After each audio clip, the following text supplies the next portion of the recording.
Welcome to The Stacks, a podcast about books and the people who read them. I'm your host, Tracy Thomas, and it is The Stacks Book Club Day. Today, we welcome back Shanita Hubbard, professor and author of the book Ride or Die, a Feminist Manifesto for the Well-Being of Black Women. She's here to join me in discussing Roxane Gay's seminal essay collection, Bad Feminist. Bad Feminist was released to much acclaim in 2014. Its sharp, hilarious commentary and insight has held its place in feminist culture ever since. Today, Shanita and I discuss how the book has aged and the ways conversations on gender, race, and pop culture have evolved since its publication. We also talk about Roxane Gay as a writer and a public persona. There are no spoilers in today's episode. Make sure you listen through to the end of the episode to find out what our April book club pick will be. Quick reminder, everything we talk about on each episode of the show can be found in the link in the show notes. If you love The Stacks and want more of it, like our incredible community on Discord, our bonus episodes, our monthly meetups to discuss our book club picks, and more, you must join the Stacks Pack on Patreon. It's just $5 a month, and you get all of that. Plus, you get to know that you're part of making this Black woman-run independent podcast a reality every single week. The truth is, I could not make this show without the Stacks Pack. So if you want to support the Stacks, head to patreon.com/the Stacks and join now. Shout out to our newest members of the Stacks Pack, Resist Booksellers, Renee Agatsuma, Darian Letta, and Rachel Burns. Thank you all so much, and thank you to the entire Stacks Pack. All right, now it's time for my conversation with Shanita Hubbard about Roxane Gay's essay collection, Bad Feminist.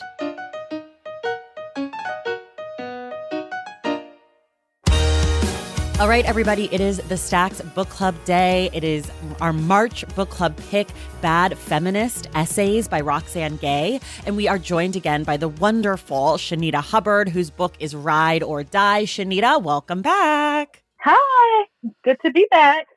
I'm so excited you're here to talk about this book. For folks who are listening, let me just give you a quick sort of rundown about the book, and then Shanita and I will dive in. So Bad Feminist is a collection of essays from Roxane Gay. It was written in 2014. The essays are mostly cultural criticism with a bent towards feminism, or I should say with a bent towards Roxane Gay's experiences as a woman and as a Black woman.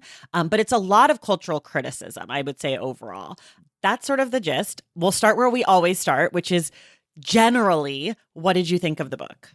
Okay, so I read it twice, right? I read it when it first came out, and then that was long before I was an author, right? And then I read it again recently, actually the audiobook. I listened to the audiobook recently to brush up for the podcast and for our conversation. And of course, I knew there were like tons of things that I would be like, oh yeah, I forgot about that.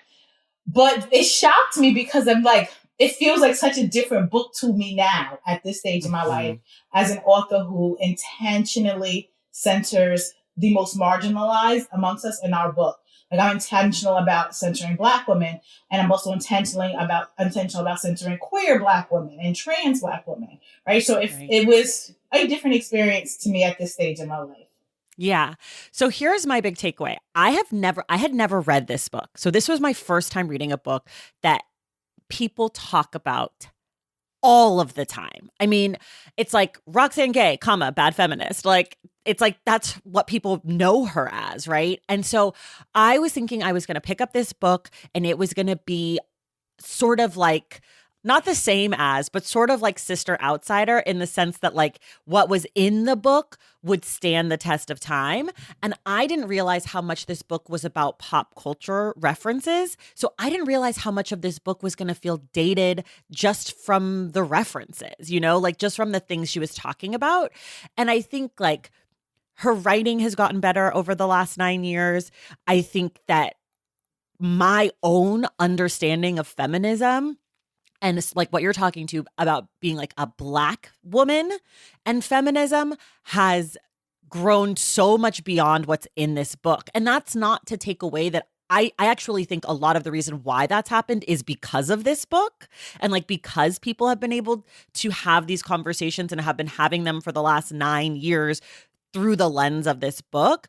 But reading it now in 2023, I was like, this shit feels a little basic and it feels a little white. Like there's so much white media discussed in this book. And I actually, you know, I'm of two minds of that. One mind is sort of like good for Roxane Gay. she should be able to talk about all the media she wants to talk about whenever she wants to, regardless of her own personal identity. But on the flip side, when we get to the section that's like race, I was like, wait, so we're saving all of the Black art for the race section, or most of the Black art? So, I was sort of mixed about it. And like, I think this book ends up being sort of a period piece more than like something that withstands the test of time. All of that to say it's not actually to shit on Roxane Gay at all. And it's sort of to thank her for helping move the conversation, if that makes sense. I don't know if that resonates with you. No, I 100% feel you. The reason why I've been thinking about this so much is because some of the things that I was like, about, I don't know if that's more about me or more about her, right? I remember like when I was my book, right? Ride or Die, a feminist manifesto for the well-being of Black women. You're never going to come to a single solitary page in my book and not understand that Black women are centered in my book. And I'm doing this intentionally, and because like, if you, I don't know how you grew up, right? But in my schools, from elementary all the way up until I went to an HBCU, I was not centered in that literature at all. I'm not, when I put on a television, I'm not centered in that, right? So I wanted Black women to know, for these, as Tracy called my book, hella short pages. My daughter was short. It's so short. It's like not even 200 pages. It is very short. I'm just laughing because my daughter thought that was like a trash review. So if you ever come to the East Coast, like it's on site with my daughter. She was like, oh my God. So you got beef with 13-year-old. So oh my God, no. I know. I thought it was really funny. I said, baby, this was a really smart and balanced review. But anyway, that was a commercial break. Let me pivot back. So like what's in my pages is I'm going to be very intentional to make sure that Black women, I'm centering them. And my feminism is very intersectional. And I'm always looking I do my best to look from that through the most marginalized lens, right? So I remember when I was writing my book, and I was very clear when I was when I was going after my book deal. I was like, nope, I need a Black editor. She has to be a Black woman, like Blackity Black, not like Stacey Dash Black, right? But like real Black. Because I was like, I don't want to explain pieces of myself to her as I'm writing. I'm just not doing this. I need her to get it, blah, blah, blah, all this stuff. So my editor's a Black woman. And there were things that I would write, and then she would be like, clarify this.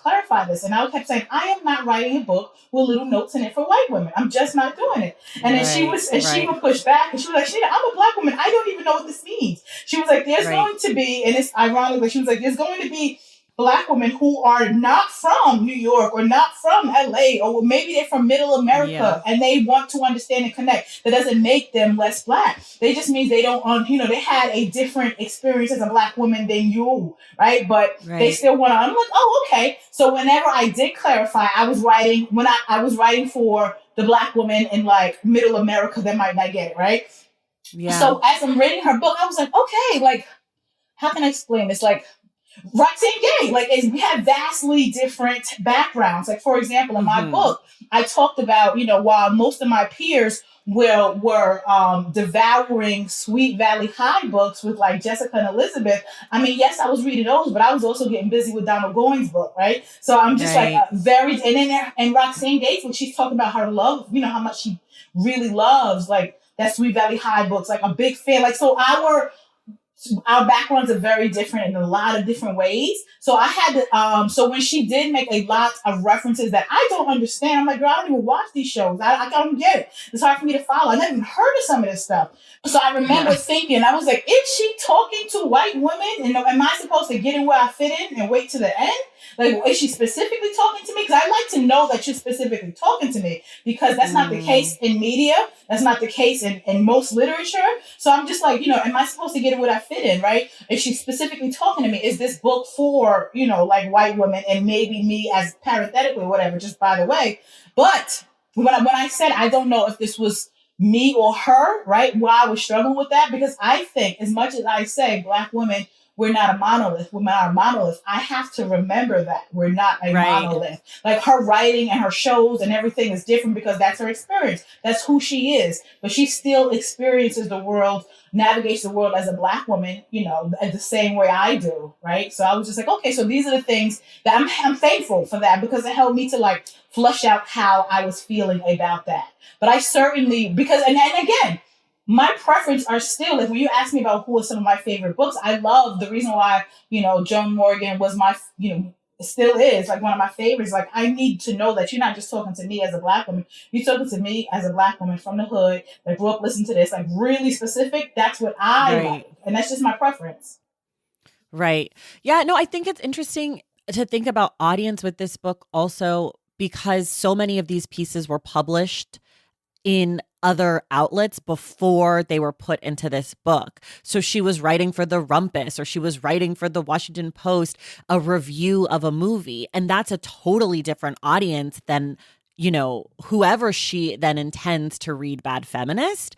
And I think that that's really interesting too, because some of the essays felt even less connected to this idea of bad feminism or being a bad feminist than others. And I think like you can feel that as you're reading them, that like the audience for some of these is like generally people who have seen this movie, right? Or like generally people who have read this book and like nothing to do with feminism. I mean, we usually talk about the title at the end, but I sort of think it is a good place to start today just to kind of frame the rest of our conversation, because I think that the title itself, Bad Feminist, is a fantastic title, but I don't think that what's in this book matches the title. I would say like half of the essays, I could be like, yes, there's a direct connection to the title. And half of them, I'm just like, this could be in a book called I Watch 2010s Television, or like a book called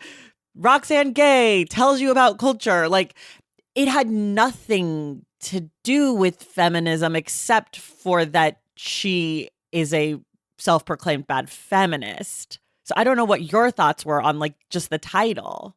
See, so my thoughts on the title, like I had a greater appreciation for the concept of self-identifying as a bad feminist, right? Because I felt like that frees you of having to perform a version of perfection. And I felt like that translates even into activism in general, right? It's not like, let me just denounce this and tell you from the jump, I'm bad at this, right? And if bad means that I'm still fucking with the grays, as Joan Morgan puts it, right? There's still some nuance I'm still trying to figure out, or, whatever. I understand that. But then when I got to the Lena Dunham chapter, is that how you say that girl's name? Lena Dunham. Dunham, from Girls, right? When I got to her chapter, that chapter made me feel like I'm just doing feminism wrong, period. Because, so there's this chapter in there where she's talking about girls. She watches the show, and I'm not a fan of, to me, Lena Dunham is peak white feminist. Like, I'm willfully ignorant. I am like, all of the above. I'm incredibly privileged and willfully ignorant, and I feel she's Hannah, and there's no distinction to me in my head, right? She is like that. There's a line that this character says, "I might be the voice of my generation," like completely tone deaf and goofy. To me, that's who Lena is. Like I can go on all day about my utter dislike for her, and like I don't like her either. Right? Absolutely, she's so all the things, right? Completely, utterly, ridiculously average, tone deaf, whatever, all of the things, right? Everything wrong with white feminism. That's what I associate with her. So there's this chapter where she's she's talking about the pushback that Lena gets for girls, right? And the pushback is about the nepotism. And Lena's talking about how, her dad or somebody in her family is in Hollywood or whatever, and helped open up doors for her. And she didn't have to like go and pitch and do all this hard work. From my understanding, she probably like wrote and I think I heard Lena say some interview before that she wrote a few words like, here's the show, boom, it got greenlit for HBO. So she of course gets a lot of pushback from nepotism and how little she had to work for all of this stuff. And then Roxane Gay is in the chapter, she says, nepotism happens all of the time in Hollywood. There's so many white men. That's just a byproduct of nepotism. Like, why is this show getting singled out? And while she is not wrong, I cannot imagine like using my platform, using my words to defend her, that particular white woman. Like, she is privileged enough. The whole world is going to come to her rescue. She's absolutely fine. If I was going to make that argument, I would, you know what I mean? I just can't. And that's why I'm like, maybe I'm doing feminism wrong, because there are some women that, I'm not going to just go hard and just show up for her because she's fine.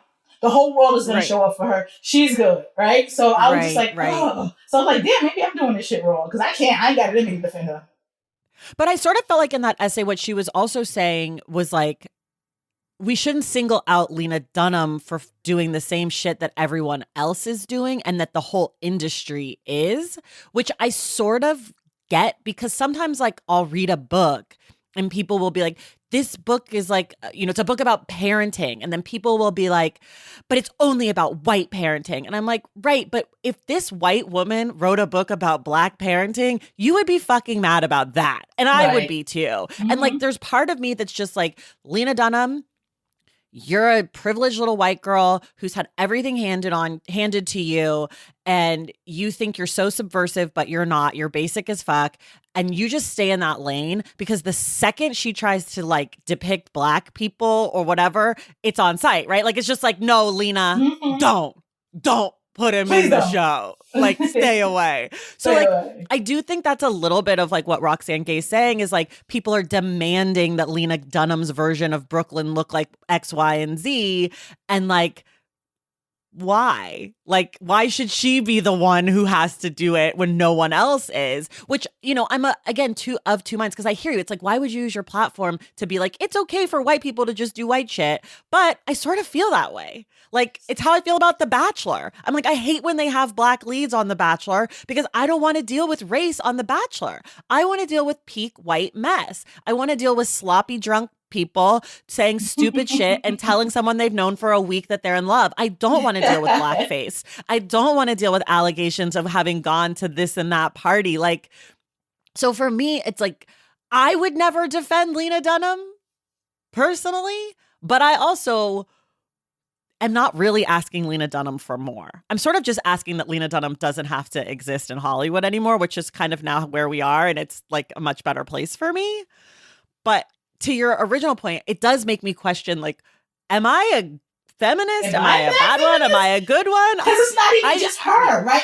And multiple things can be true at the same time. Like Roxane Gay's point is correct, right? And on the same token, like I wrote something before when I'll give you the consolidated version. We all know what, the case with Meg Thee Stallion and getting shot, and then Drake made a joke about it in his when his song, and I was furious, and I was saying that if he's only doing this is quote unquote allowed and it's okay, he can still have a career because she's a Black woman. Because had, God forbid, Taylor Swift been the victim of gun violence and Drake put her name in a song and made her the pun of a joke, I would give his career another 48 hours before he would be done. Because the whole world will rise up to protect her the way that they do, really privileged, pretty white women. So I would not say anything. Like, when he says something about Meg, I'm going to come out gun swinging. I would not say anything about Taylor Swift because she don't need me.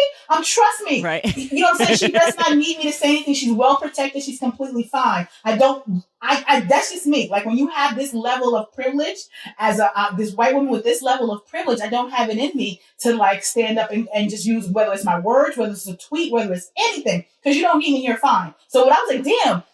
So my that I was feeling when I read that chapter, it wasn't even about her. I was like, damn, maybe I'm like bad for real. Right, because you're saying like, because you won't defend, like, because your feminism is not necessarily like inclusive of these white women kind of thing. Is that what you're getting at? Well, I don't feel this sense of let me protect you, let me fight for you, let me do all of this for these incredibly privileged white women, because you don't need me. I'm going to take my limited energy, resources, and capacity, and let me go super hard for these trans Black women. I'm sure people can do both and all, right? But what I'm saying is that's where I put all of my energy, because I'm like, the whole world about to show up for this girl. She good over here. Right. Did you feel that way in 2014?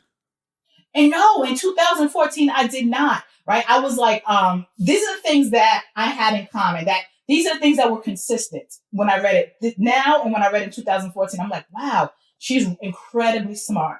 Wow, she's an engaging writer. You know how I know she's an engaging writer? Because I don't give a fuck about Scrabble, and I'm reading this whole chapter. What I mean? Like, I hate Scrabble. Scrabble is my board game nemesis. Right. I'm reading about her Scrabble nemesis room for her, right? So I was like, damn, she's an incredibly engaging writer. Incredible. She's really smart. So those things were consistent. So that remained the same. The only thing was I kind of was like, I knew that I wasn't like, I was trying to reconcile how I felt about, like, damn, like she's not talking specifically to who's her target audience. Just reconciling how I felt about that. Right. Did you ever read Ta-Nehisi Coates' book, We Were 8 Years in Power, where he has like the 8 essays during like through Obama's presidency, and he republished them. They're all Atlantic pieces, and he republishes them with like an introduction essay to each one. I would love for her to do that with this collection, because there were so many parts where she would say something and I would be like, I've literally seen you tweet the opposite of that in the last 5 years. So I know, just like you and I, she has grown and changed in her feminism and her relationship. Like there's a part really early in the first like, you know, the Feel Me essay, whatever. She talks about how when she was a professor and she was like working with the Black kids, and then another Black professor was there and she was like, oh, are you going to help the Black kids? And she's like, no, I'm not paid for that. And Roxane Gay's like, I would do anything, even if I wasn't being paid for it. But I know now that she's very much like, it's not my job. I'm not being paid for it. Like I've seen her talk about like work, like, so it's just interesting to know. Oftentimes I don't know an author in the same way that I follow Roxane Gay and like read her work and read her tweets to know her opinion. And so this was really like sort of jarring, because I'm like, you don't think that anymore. You couldn't possibly believe that. Or like, so I don't know. That definitely like came up.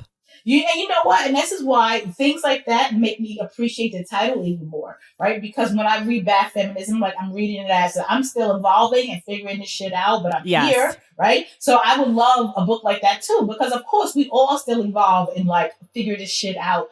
You know what I would like if I was to pick a chapter that I was like, oh, I hope she does it. I hope it was with this chapter.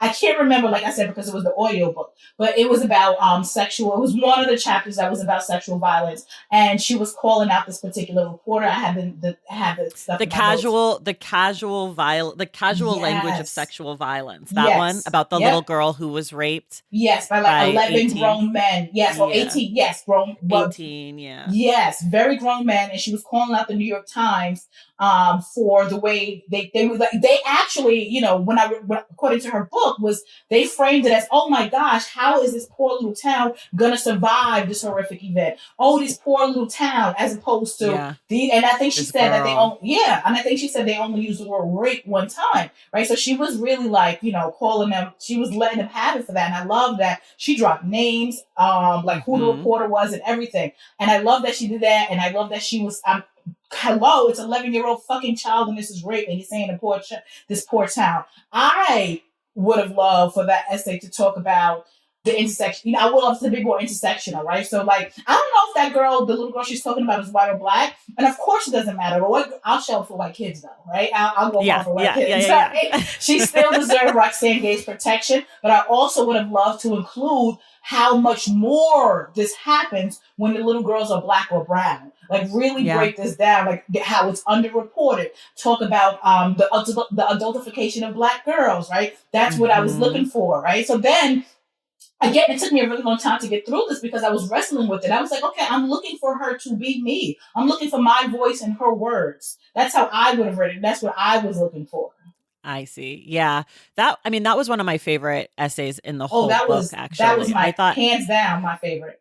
Yeah. I mean, that one just really like, a lot of the ones about sexual violence stand the test of time, unfortunately.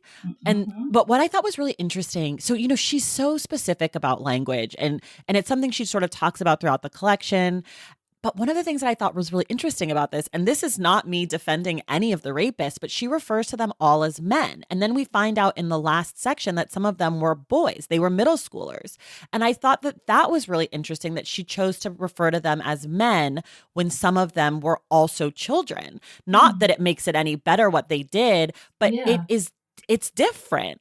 A middle school boy is different than a 25-year-old, and there were 25-year-olds. And so, like, what's that piece of it? I didn't even keep that. Yeah, she says, let me find it. She says it. So this is what she says. An 11-year-old girl was raped by 18 men. The suspects ranged in age from middle schoolers to a 27-year-old. You know, like, and I don't necessarily think that it's wrong to say men because that elicits a specific thing, but I do think it's interesting in an essay all about the specificity of language and how we talk about these things to say by 18 men, some of which were middle schoolers, because those are not men. And had they been black boys, and we found out they were calling them men, we would have roasted them. Exactly, because think about, I mean, she gets to it later. Trayvon Martin, he was still a boy. He was a 17-year-old boy. So many people think he was a man, or Tamir Rice think he was a man. I think this behavior is reprehensible for boys or men or anyone. But I do think calling a middle schooler a man it's a choice. I don't think it was a mistake, I guess is what I'm saying. And I'm interested in the choice that she made to do that. That is interesting. Like, cause maybe I almost wonder if she did that on purpose. I don't know. I didn't even. I think she did. Yeah, she must have. She's too smart. She's too smart. And too thoughtful. And I think maybe she's trying to make a point, perhaps, about how the girl's individuality was like disregarded. But even still, I think it was a choice, and I just think maybe the more interesting choice is to talk about what it means to be a boy versus a man in a situation like this, and trying to behave like a man and to be led by, there was at least one 27-year-old man there. And that also says something. What the fuck is a 27-year-old man doing with some middle schoolers, with an 11-year-old girl and some other middle school boys? Like, that is what I want to know about. Oh, that's a good point. I just pulled up my notes, right? So because I wrote some notes specifically about like the Lena Dunn chapter, and I wrote that she's fair in a way. Roxane Gay is fair in a way that I don't think I can be. For example, her defense of the show Girls against criticism about nepotism isn't something I don't think I can do, even though Gay is correct, even though Roxane is correct, which is a personal reminder that feminism is bigger than my personal feelings about any specific woman, which is something I need to sit with. Yeah. Yeah. Okay, wait, let's take a quick break and we'll be back to discuss more of the essays. Valentine's Day is upon us, and I've got love on the brain. Love for books. Duh, of course. Hello. Did you forget what podcast you're listening to?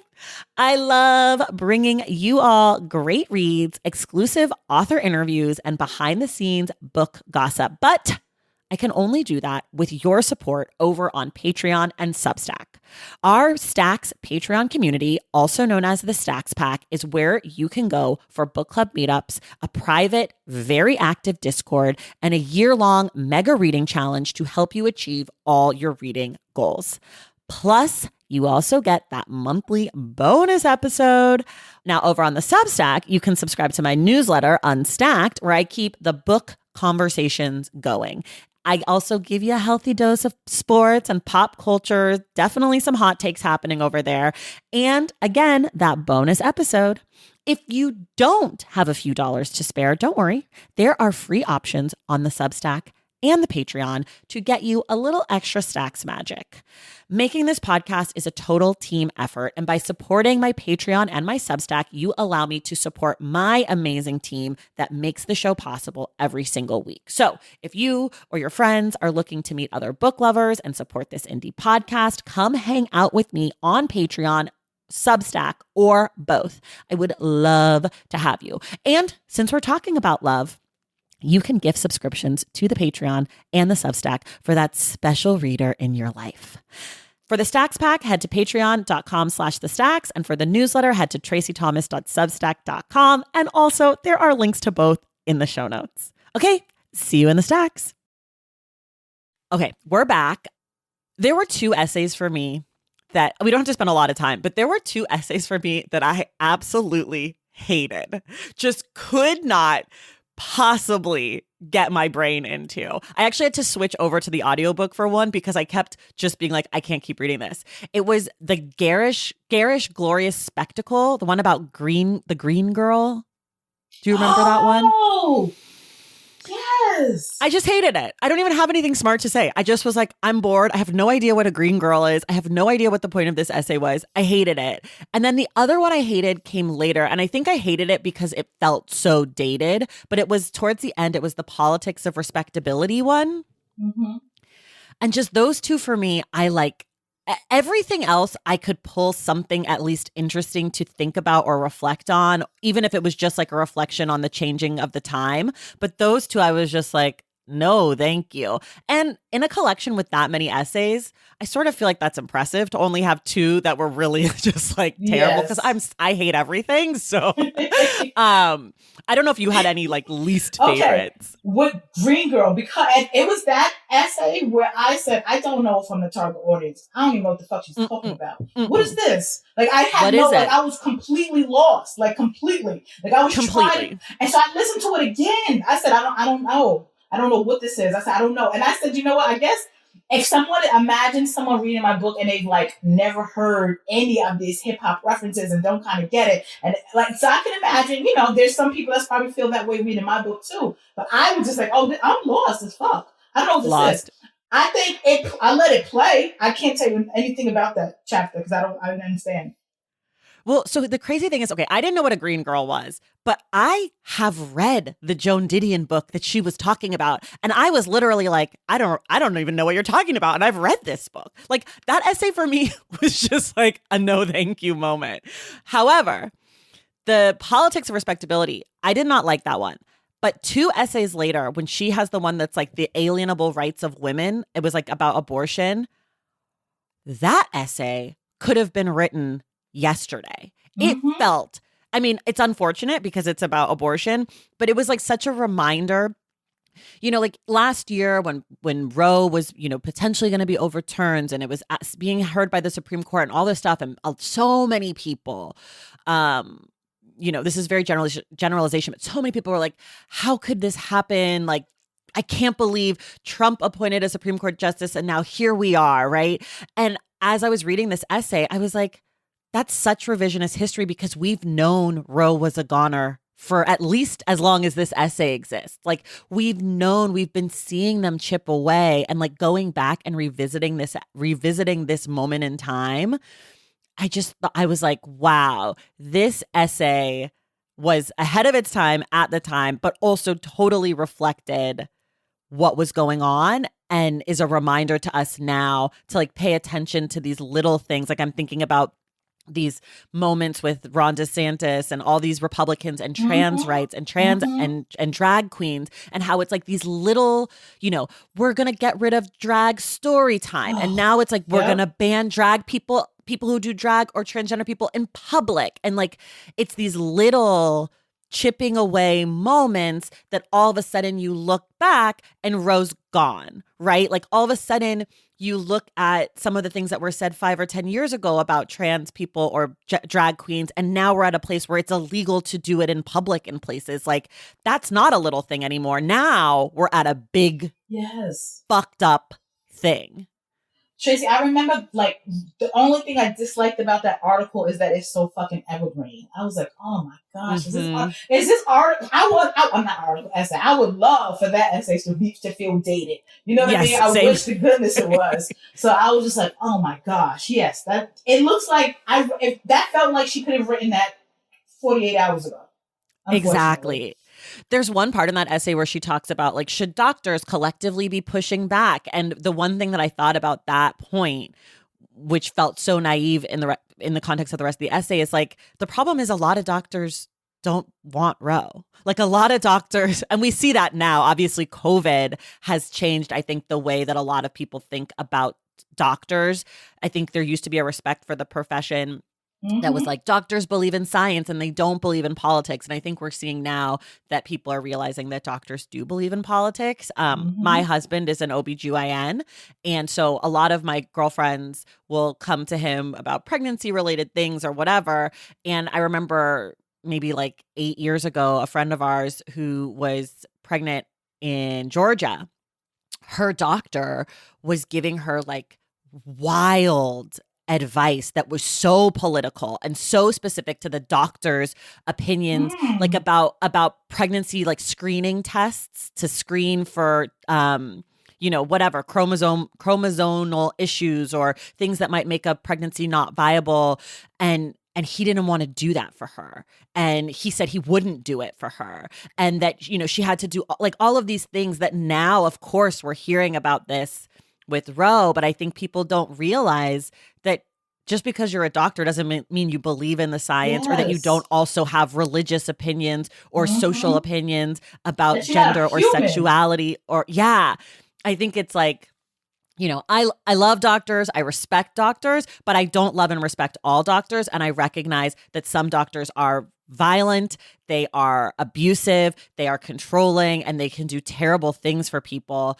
And I just think like it was so interesting to see Roxane Gay be like, doctors need to band together and like say no. And I'm like, oh, some have and some do, but some are saying yes and they're banding together to do that. You see, I'm always... Oh gosh, even before we had the language to describe medical racism, talk to Black women, we can always, even when we didn't have the qualitative data, right? I mean, the quantitative data. We have the stories, we have the qualitative data. We can explain what our experiences have been like in the medical field. I told this doctor this was hurting me, right? And then he didn't respond. My doctor's not listening to me when I said this. The data is there. The stories are there. We understand that. We are getting hysterectomies at a much higher rate, right? We understand medical racism. We understand the field of gynecology, how that was started, right? By practicing on the bodies of enslaved women without their permission or even anesthesia. So when I see phrases like doctors need to band together, I don't see this as this. I don't see them as this moral compass that's going to, I don't see them as these type of advocates that's going to do this. I operate with a level of distrust for doctors. So lines like that or even thoughts like that are just never going to come to me. Yeah, that's so true. That's so true. Okay. I want to talk about the race and entertainment section, because I have seen almost every single movie in that section. I just haven't seen The Help, and I hadn't seen all the Tyler Perry movies. But aside from that, I'm very familiar with every reference. And I would love to ask you about this. Okay, so I'm going to go, I have notes about, chapter 35, the racism we all carry. And there was this line, I think, it was an audiobook. So it's like, she didn't say that, she was quoting somebody, like, most people are a little bit racist. I need for us to have really hard pushbacks when people conflate racism and prejudice. These are very different things, right? A lot of us wrestle with some form of prejudice that we need to unpack, and we need to constantly make sure that we're not operating from that place. But racism is a very distinct thing. It is about, racism is about having systemic power to oppress other groups, and we don't all have that. Right. So I need there to be hard pushbacks. I think in that particular chapter, it was about Paula Deen and this quote unquote casual racism. And we all have a little racism, baby, but I need always for us to have, even if at the risk of sounding redundant, clear pushbacks on that. We can't conflate racism and prejudice, because that's a very dangerous thing. So I remember listening to that and wanting to see a much, much, much stronger pushback on that. Yeah. Yeah. Well, wait. So since you did the audiobook, it's harder for you to know, but that's in the politics, gender, and race section. So let's do that. And then we'll go back to the entertainment one. I agree. I think, it's what's hard for me. And I wish I had more insight. I wish that with each essay, it was written afterwards, when and where it was published, if it was published or if it was written for this collection. Because I think about what you're talking about, we're not all racist. There's a connection to power, and that is inherent. You have to have that piece to have racism. And I think about how that language feels so much in the culture right now. And I would love to know where this essay was published and who the audience was for this essay, right? Because it seems not that she shouldn't push back against that. I think you're 1,000% correct. But this one really felt like, hey, white people. A lot of the race ones feel like she's writing to white people, whereas a lot of the earlier ones, like a lot of the first big section, the gender and sexuality section, some of those feel like really small niche things that she's into, whereas the politics, gender, and race section felt like these are things that I was asked to write about. Mm-hmm. And I feel like she softens in her essays. Mm-hmm. You know, like she makes herself more palatable in some ways that she does not do that now. Like when she writes things now, it Yes. feels like her scathing opinion about something is there. But 10 years ago, she's up and coming. She hasn't written Hunger yet. This book is sort of what propels her to stardom. So I feel like some of these essays are like, I want to get asked back. You know, like I want people to click on this, which I hate. And again, is why I wish she would rewrite this book with essays from now talking about the experience of writing the essay in 2015 or 2012 or whatever.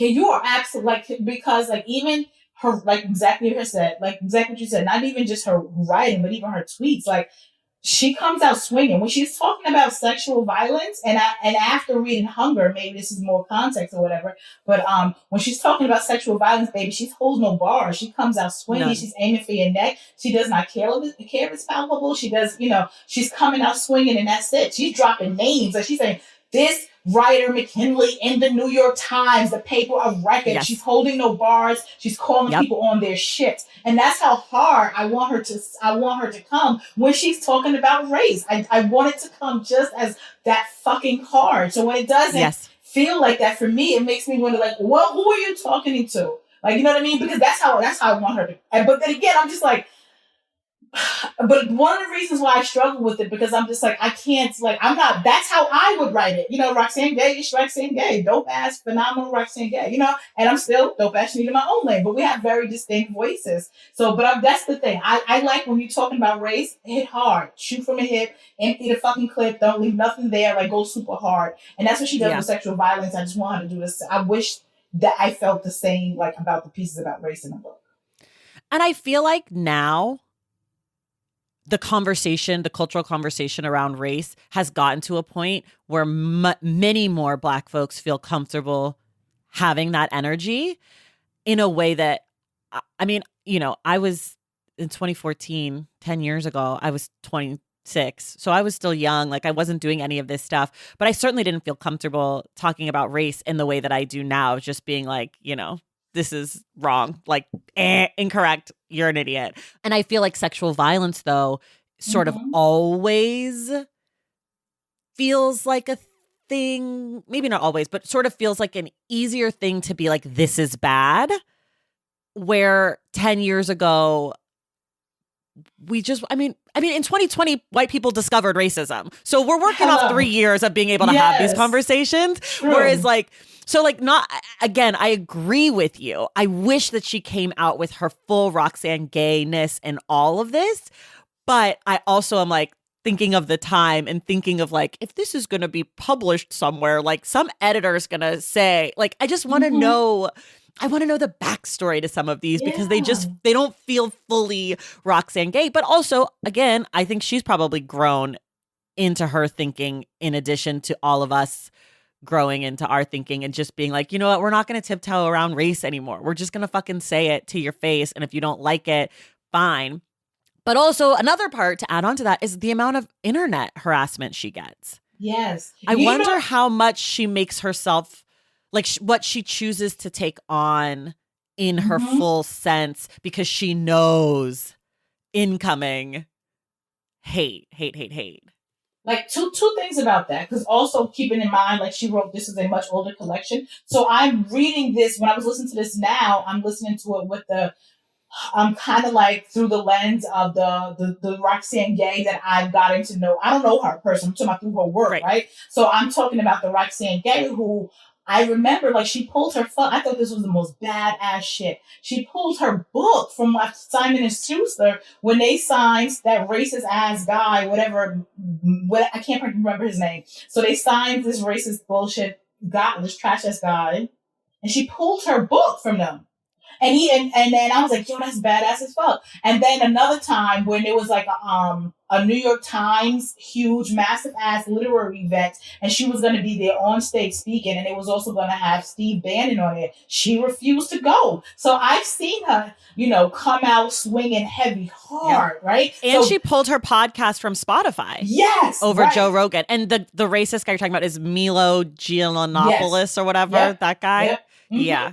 So I'm thinking, you know what I mean? So that's the Roxane Gay that I have seen in these past few years. So when I revisit this work, it feels like such a disconnect. But people swing differently. You know what I mean? She might not be the one to go super hard on the keyboard, but she'll be the one to no, I'm going to pull my fucking word. No, you can't use my name on the stage with Steve Bannon. So I was definitely wrestling. I was thinking about that a lot. And I think some of that comes after her success with Hunger, too. Mm-hmm. She's also in a privileged place to do that. Yeah, she's in that. Yeah, exactly. In that space of privilege where she's able to be my books will sell. I've proven it to you. I mean, I think when they did that whole publishing paid me thing, she was one of the people who talked about, she couldn't give facts or figures, but she did weigh in a little bit about what happened with her. Cause I think she was in a negotiation at that time or something. There was a reason why she couldn't give the numbers for whatever reason, but she was talking about it. And again, I agree. I don't think she's scared to do those things now. I just wonder about in 2014, what she hadn't arrived in the same way. This is the book that put her sort of on the map. And then Hunger is the book that made her the star. And so I wonder, in the period before this book comes out, how she's writing. The other one I want to talk about, I'd love to hear your thoughts about the Two Profiles one, about the Boston bombing kid and the Trayvon Martin murder, and how she talks about the two different profiles about them, how Rolling Stone had sort of made Dzhokhar Tsarnaev into this sort of sex symbol hero, bad boy kind of vibe. The pieces about race, I don't know how to say this without saying this it's shade.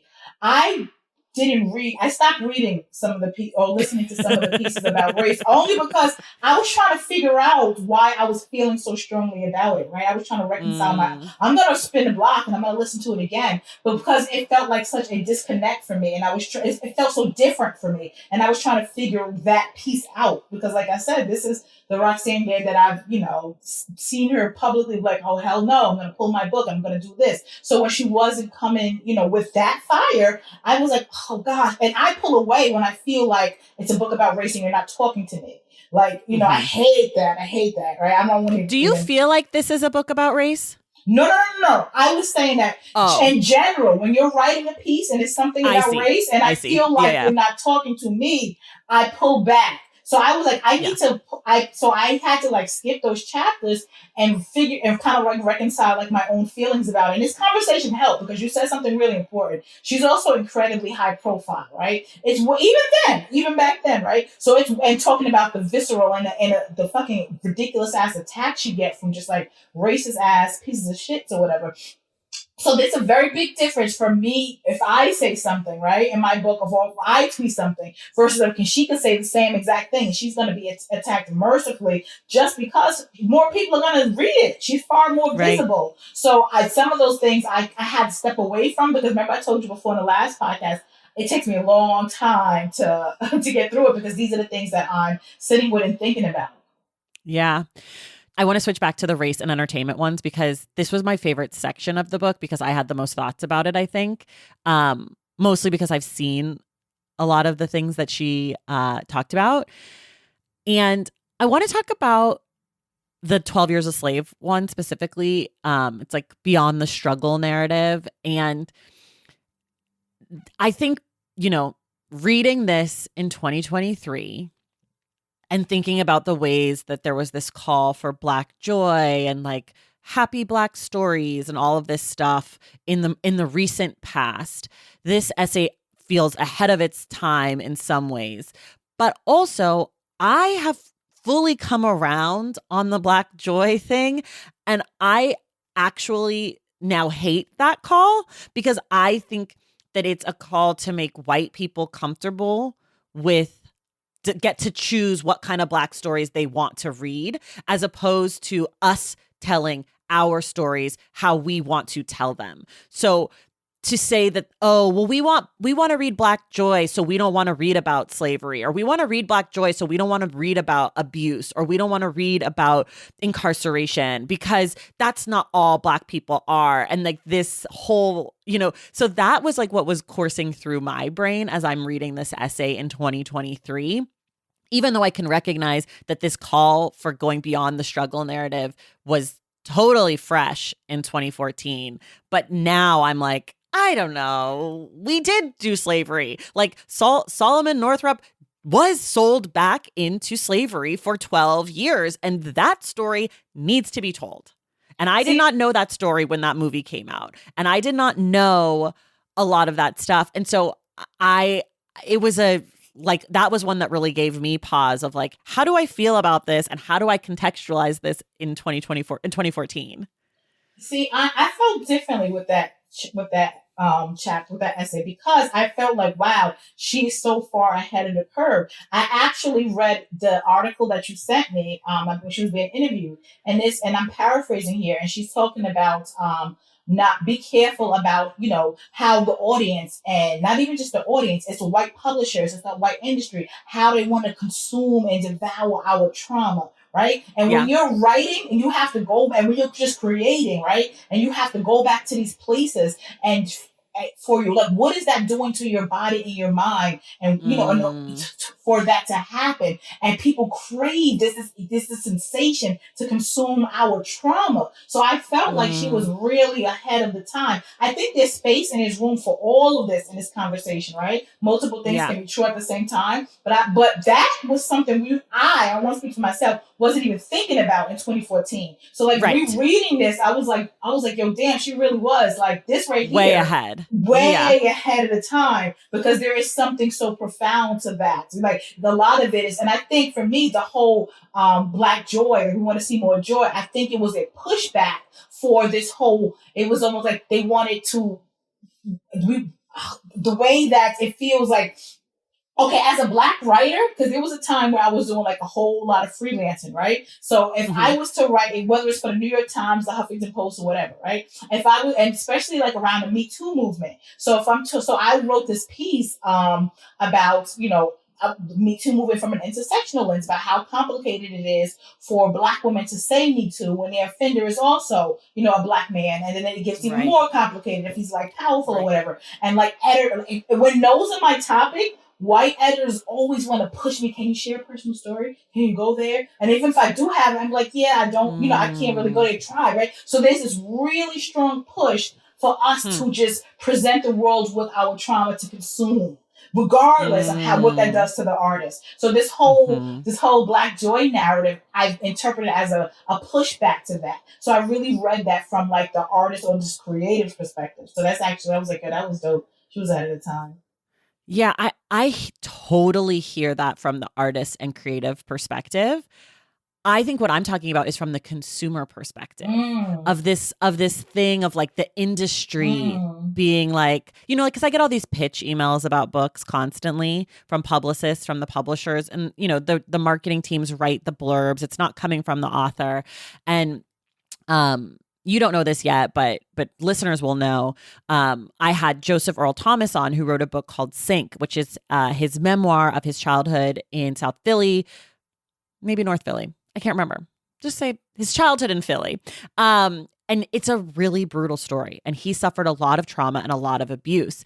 And when the marketing copy came, it was like, see how this Black boy escapes abuse through geek culture, and embrace it, and it's like, no, this is not that. Like, that's in the book a little bit, but like, this is the story of a boy who was like left behind and abused and ignored. And like, that is our story too. And to try to diminish that part to make it about joy, it's not always about joy. How are you going to spin 12 years a slave into joy, So I agree. Roxane Gay is 1,000% ahead of her time on this essay. I agree that when editors and film industry are trying to push for us to only tell these devastating stories, that is 1,000% wrong. I agree that we need more stories of Black people, just everyday shit. Like the movie The Last Black Man in San Francisco, one of my favorite movies, because it's just like Black shit, right? Like it's just like two Black dudes just like going through shit. And there is trauma in that movie, but there's also so much joy and so much fun. But I don't like the way that call for Black joy is now being turned into a way for white people and other people who are not Black to be like, oh, I read Black books, but only books about Black joy. Like that I only want to consume Black romance. It's like, you don't get to do that to our stories because you only get the joy if you also take the trauma. And that's true for all people, right? Like that. And I think Black people are so great at like finding the humor in things and like melding those two things perfectly. But my response is more about the 2023 version. But my awe for this essay for sure comes from her being ahead of her time. But she also was like, it won Best Picture. And I'm like, yeah, it was definitely the best movie that year. I can't, I'm sorry that it was the best movie of the year. You know what small thing a small thing that I appreciated more about this book after writing mine or just after reading some more? There is this huge, especially in 2023 and 2022 and 2021, right? It's almost felt like publishing only wanted to hear about race. If you're not Ta-Nehisi Coates, we're not trying to hear you, right? Right. So there was this huge push for that. I appreciate the chapter that was like mostly about Scrabble. I said, this is dope. She just gets to write about fucking Scrabble. Like that is really like, and so in the context of this conversation about Black joy, like I want a world where all is there's no either or, but just all of it can. You know what I mean? And I know that you're talking about from the consumer perspective, but that was one of the things that I just was reading that and oddly enough thinking about the Scrabble chapter. Well, that's another thing that I do love about this book is that she isn't being forced to write only about air quote Black things, right? Like that she's given the space to talk about the art and the culture that is interesting to her. Whether or not it's interesting to you or I, it's not relevant necessarily because so often, I mean, like, again, just speaking of my world, I have to go out of my way to ask for a book by a white author if I want to read it. You know, like oftentimes I'm pitched Black authors and I read tons of Black authors, but sometimes I want to read a white book. Like they never be sending me Taylor Jenkins Reid's books. You know what I mean? Like, you know, so it's like there is a defiance and a sort of fuck you. I can write about anything just like you would let old white boy write about Black shit. Like I can write about your little white girl shit. I can write about girls. Like I don't have to write about Tyler Perry, but I am choosing to write about this because it's interesting to me. And it's not just because I'm Black. And I think that her standing in that is one of the most powerful things in this collection. And that still stands the test of time because we're so often told we can only do Black things. Yes. See, you know, it's funny now. I feel this is what I feel hypocritical, right? Because there's so many chapters where I'm just like, I want to hear more about this from like, you know, a Black woman's lens. Because I'm thinking about the chapter about hunger, like what we hunger for. Love that one. Oh, absolutely. It's wonderful. So there's this line, and she says, just because you survive something doesn't mean you are strong, right? So as a Black woman, that is a powerful statement, right? I really wanted and was, you know, I wanted her to go I wanted to go really, really, really hard around that, like especially to Black women, because, you know what I mean? For all of the obvious reasons, right? So I was like, damn. So to your point, but I don't know. So that's what was so this was my notes like around that, because I was just like listening and jotting stuff down. Just because you survive something doesn't mean you're strong. As a Black woman, that's a powerful statement.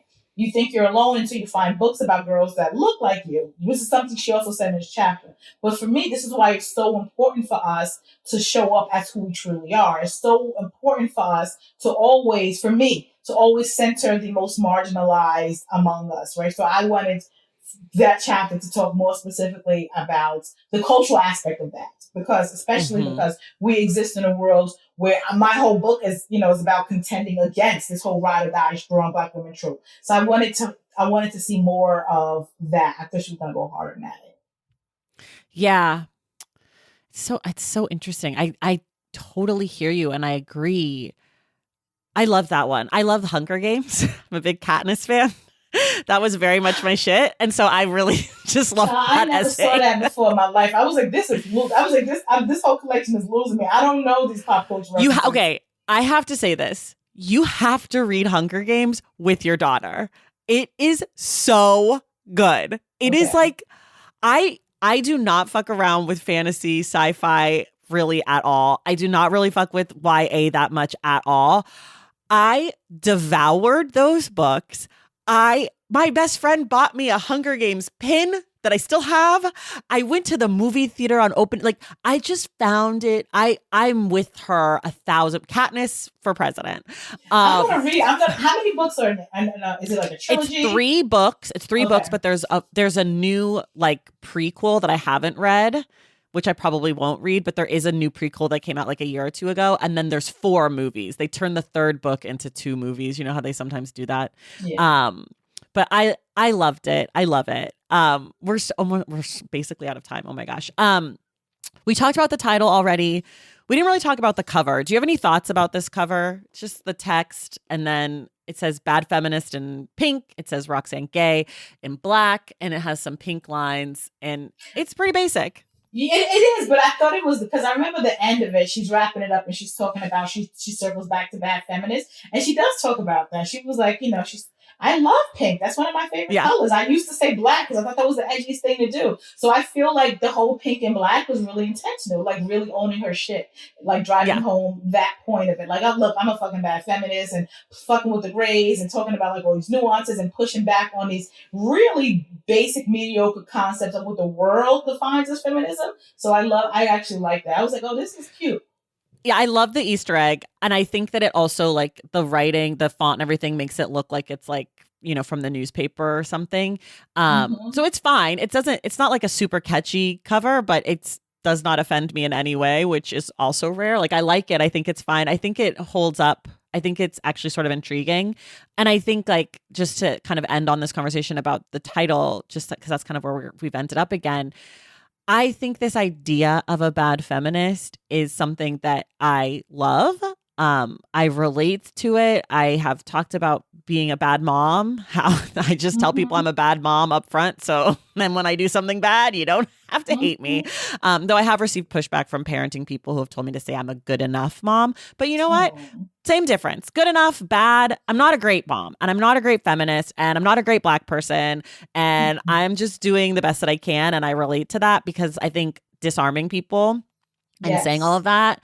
And I think, like, this book is also really obsessed with like the idea of likability and I'm not likable. I don't care about likable characters. I don't like likable people. Like, so all of that stuff really like resonated for me. And I think that the title, you know what you're getting, what a bad feminist is even before she defines it. So I liked all of that.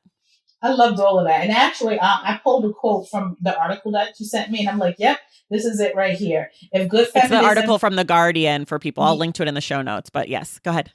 If good feminism is the feminism that overlooks the intersections of identity that we all inhabit, then I'd rather be a bad feminist. So I'm like, yep, that's it, girl. That's it. I think we should end there. Shanita, thank you so much for being here. Thank you, Tracy. This was fun. Thank you for having me. I'm so glad you did this with me. And everyone else, we will see you in the stacks.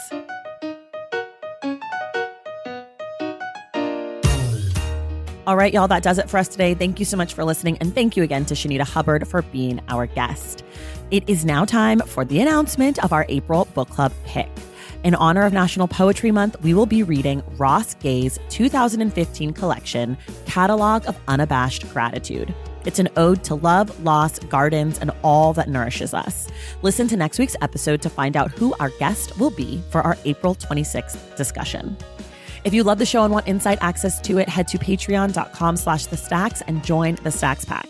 Make sure you're subscribed to The Stacks wherever you listen to your podcasts. And if you're listening through Apple Podcasts, be sure to leave us a rating and a review. For more from The Stacks, follow us on social media at The Stacks Pod on Instagram and at The Stacks Pod _ on Twitter. And check out our website, thestackspodcast.com. This episode of The Stacks was edited by Christian Duenas with production assistance from Lauren Tyree. Our graphic designer is Robin McCrite, and our theme music is from Takirajis. The Stacks is created and produced by me, Tracy Thomas.